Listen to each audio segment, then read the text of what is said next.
Hey, it's Mark here, and welcome to the next edition of the Employee Survivor Guide, where I tell you what your employer does not want to know about and a lot more. Today's topic is called Employees Are Losing a Big Opportunity to Change Work Forever. If you listen, just wait a moment, you'll hear it. The sound of an employer tsunami racing across the country, clawing back the work-life improvements employees gained during the past 2.5 years since the pandemic began. Can employees nationwide let this just happen? Do employees have a say in the matter? This is not a union fix issue. It is a, quote, every employee issue.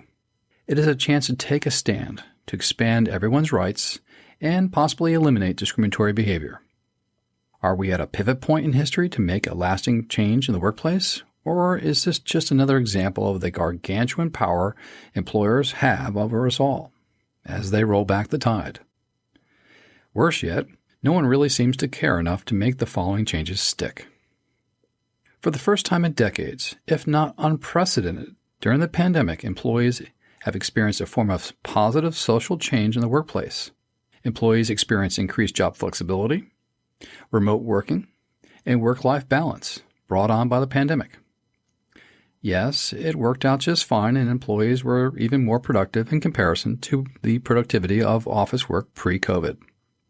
We all need to collectively thank the role of technology in facilitating this transformation. It was truly a remarkable achievement. Anyone want to get on a Zoom call for a few hours? I thought not. According to a recent survey, more than 80% of American workers say the pandemic provided more clarity about their work-life goals. And 73% of American workers say they feel they can make positive changes to their work-life balance. This sounds like the groundswell of a populist worker movement, and it is, and you all feel that same way right now. But employers want to crush it before it takes hold, and I'll explain. New social upheaval and racial tensions caused employers to seek diversity initiatives at every level, including the executive suite. Although I saw a few employment cases of race discrimination caused by ill-informed management engaged in kowtow marketing to stay on the, quote, correct side of the larger social movement, we also saw and now understand that cancel culture is unlawful hate speech and discrimination under federal law, and in many cases, reverse discrimination against white Americans.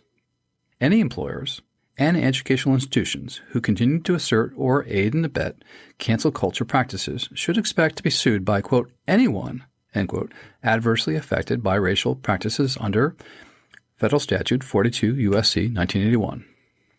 By the way, that's a Reconstructionist statute after the Civil War, signed by, the federal government. We did witness history in 2020 when the Supreme Court declared sexual orientation discrimination unlawful under the Title VII of the 1964 Civil Rights Act.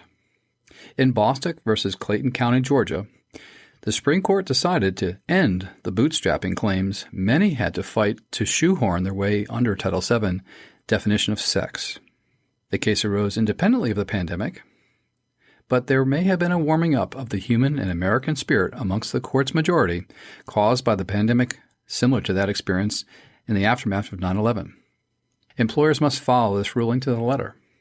Up next was the Great Resignation, where 4.5 million employees quit to obtain better paying positions. Who could blame these employees for wanting to make more money in the largest capitalistic economy on earth? For many employees, predominantly service workers, the low minimum wage was too small to make a meaningful economic impact on their lives.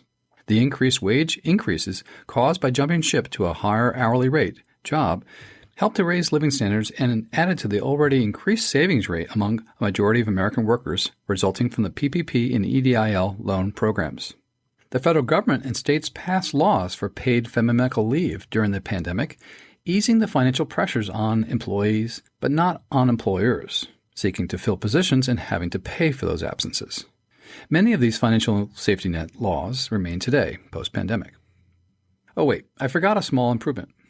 President Biden signed into law the ban on forced arbitration only in sex discrimination cases.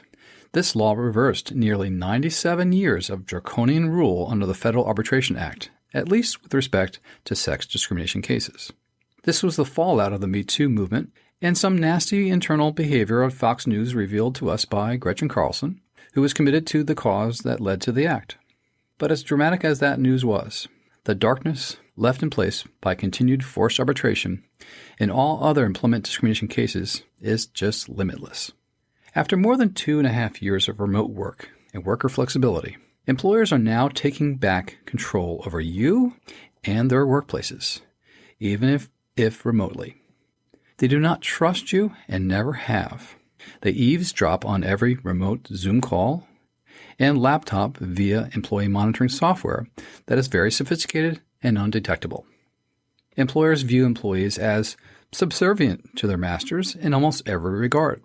In the private sector, you have no freedom of speech or freedom of religion, and your employment rights are diminished to a merely at-will toss-outs when undesirable by the employer.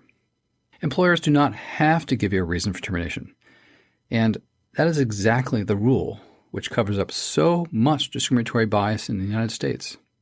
It is an easy out, and frankly, I am shocked BLM supporters and other progressive organizations, such as the NAACP and ACLU, have yet to pick up this widespread discriminatory tool of choice. How long can these groups bury their heads in the sands? We must end the employment at will rule. Employers want to go back to the same old fear-based, at-will employment of the past. They will fire you unless you come back to the office to use the office space they have rented or built out before the pandemic. For example, Mr. Musk's directive at Tesla, ordering all employees to return to work or be fired. In my opinion, this was a quick, cheap way to save unemployment benefits by the company and reduce office rents and expenses. And yet another example by Mr. Musk of how companies treat their employees badly. On June 17, 2022, Musk fired at least 2 employees at SpaceX, involved in an internal letter to management complaining of his public demeanor and behavior was tarnishing the company's image. I cannot imagine many employees of the company feeling much trust in their savior Musk after this event. Employers continue to place you on performance improvement plans and then fire you. They want to force you into secretive arbitration hearings and drown you in legal fees. They want to enforce the non-compete you never negotiated and restrict your ability to earn an income. The pandemic temporarily halted employer efforts to enforce non-competition agreements due to impossibility of enforcement. No court was going to touch a non-compete case during the pandemic, presumptively because jobs and income were sacred. Now that you have been warned about the future, what are you going to do to save the new way of working before it too is canceled? I have some thoughts I'm working on, and I will share them with you soon. If you'd like more information about this podcast, please contact Carey & Associates on the web. Have a great week, and I'll talk to you soon.